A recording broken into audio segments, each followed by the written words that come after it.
नमस्कार मित्रांनो, माझं नाव तुषार विश्वासराव माने.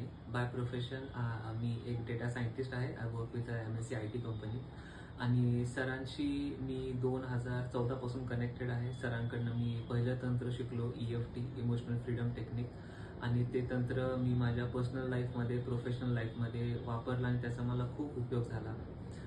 EFT वर्कशॉप केल्यानंतर सरांचे अनेक वर्कशॉप्स मी अटेंड केले, अनेक लेक्चर्स सरांचे अटेंड केले आणि यातून प्रॅक्टिकॅलिटी प्लस स्पिरिच्युअलिटी हे सरांकडनं जे ज्ञान आहे ते मला मिळालं. म्हणजे जे थोडं बहुत मी ऑब्झर्व करायचा प्रयत्न केला. सरांकडे तर खूप नॉलेज आहे, पण ज्यातनं जे मला समजू शकलं ते मी घेतलेलं आणि ऑफकोर्स जे मिळालंय त्याचा मला प्रचंड माझ्या पर्सनल आणि प्रोफेशनल लाईफमध्ये फायदा झालेला आहे.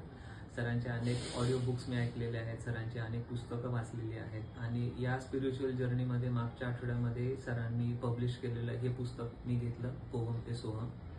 आणि हे पुस्तक मला अतिशय सुंदर वाटलेलं आहे, कारण ह्याच्यामध्ये जे विषय सरांनी मांडलेले आहेत, म्हणजे अध्यात्म म्हणजे काय, आपलं मन म्हणजे काय, याशिवाय आपल्या ज्या इच्छा आहेत त्या इच्छांना युनिव्हर्सच्या परिभाषेमध्ये काही खरंच व्हॅल्यू असते का universe unfolds on its own आणि आपल्या इच्छांना काहीच व्हॅल्यू नसते, असं काही आहे का.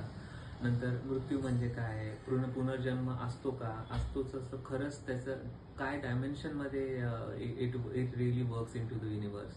तर असे जे विषय मला आतापर्यंत खूप अवघड वाटायचे या आध्यात्मिक माझ्या जर्नीमध्ये, सरांनी अतिशय सोप्या भाषेमध्ये आणि एकदम कन्साईज फॉर्मॅटमध्ये सरांनी या पुस्तकामध्ये खूप छान प्रकारे एक्सप्लेन केलेले आहेत. यामध्ये सरांनी काही लेखकांची नावं नमूद केलेली आहेत. एक्झाम्पल एखार्ट टोले आहेत, दीपक चोप्रा आहेत, जे कृष्णमूर्ती आहेत. तर या लेखकांची पण मी बरीच पुस्तकं वाचली आहेत. एखार्ट टोलेची 2 पुस्तकं वाचली, स्टिलनेस स्पीक्स आणि न्यू अर्थ नावाची. दीपक चोप्रा यांची पुस्तकं वाचली, जे कृष्णमूर्ती यांची काही पुस्तकं वाचलेली आहेत.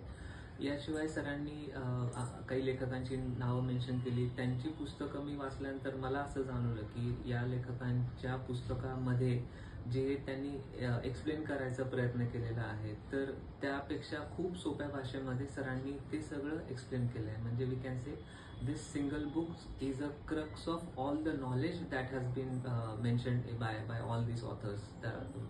म्हणजे त्या लेखकांना I am not trying to underestimate them, पण जे नॉलेज शिकण्यासाठी मला एवढी पुस्तकं वाचावी लागली किंवा जे मी पुढे वाचणार होतं, तर मला असं वाटतं की एवढं सगळं वाचण्यापेक्षा this book has solution to all the questions that I have related to spirituality.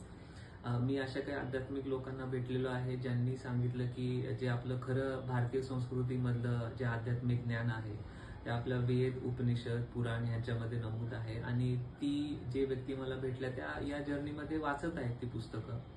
आणि सरांनी पण सांगितलं की खरंच ते ज्ञान त्या पुस्तकामध्ये आहे, पण सरांनी अजून एक चांगलं काम केलेलं आहे की हे जे आपल्या पुरातन संस्कृतीमधलं खरंच जे आध्यात्मिक ज्ञान आहे, the crux of all spiritual knowledge in our history and society, सरांनी या पुस्तकामध्ये सगळ्यांचा गाभा अतिशय सोप्या भाषेमध्ये नमूद केलेला आहे. त्यामुळे मला असं वाटतं की म्हणजे मला आधी असं वाटायचं की मला स्पिरिच्युअल नॉलेज जर हवं असेल तर मला ही सगळी पुस्तकं वाचली पाहिजेत, ह्या सगळ्या महान लेखकांची. पण हे पुस्तक वाचल्यानंतर मला असं जाणवलं की हे पुस्तक is really a shortcut to all the true spiritual knowledge. कारण जे सरांनी ज्या प्रकारे पुस्तकं सोप्या भाषेमध्ये लिहिलेलं आहे ते, तर मला नाही वाटत की मला अजून दुसरं बाहेर जगात जाऊन काहीतरी वाचायची आवश्यकता आहे. तर या सरांच्या उपक्रमाबद्दल खरंच मी त्यांचा आभारी आहे आणि मागच्या आठवड्यामध्ये हे पुस्तक आल्यानंतर मी 2 दिवसात एकदा वाचून कंप्लीट केलं आणि एका वाचनामध्येच मला एक इंटरनल पीस जाणवत आहे, जो मला इतके वर्ष, इतके महिने कधी जाणवत नव्हता, even after reading all the spiritual books which are available in the world or in the market.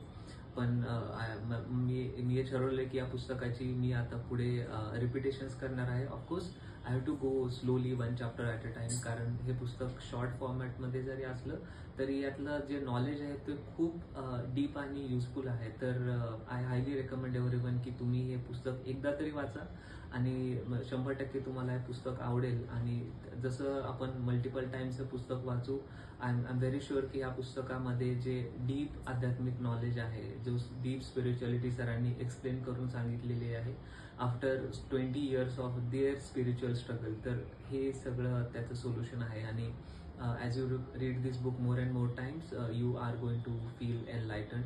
आणि या पुस्तकात सरांनी तो पण सांगितलंय की खरंच एनलाइटमेंट म्हणजे काय आहे, ज्याला आजकालच्या स्पिरिच्युअल जगामध्ये किंवा ऑल ओव्हर द वर्ल्ड ज्याला खूप एक व्हॅल्यू आलेली आहे, तर ते पण सरांनी खूप सोप्या भाषेत एक्सप्लेन केलं आहे. तर I highly recommend everyone to read this beautiful book. And thank you sir once again for writing this book in a very short and concise format. तुम्ही तुमचं सगळं आध्यात्मिक जर्नीमधलं जे क्रक्स आहे, जो गाभा आहे, जो सार आहे, तो तुम्ही या पुस्तकामध्ये खूप छान प्रकारे आणि खूप सोप्या भाषेत मांडला आहे. तर तुमचं पुनश्च आभार. थँक्यू.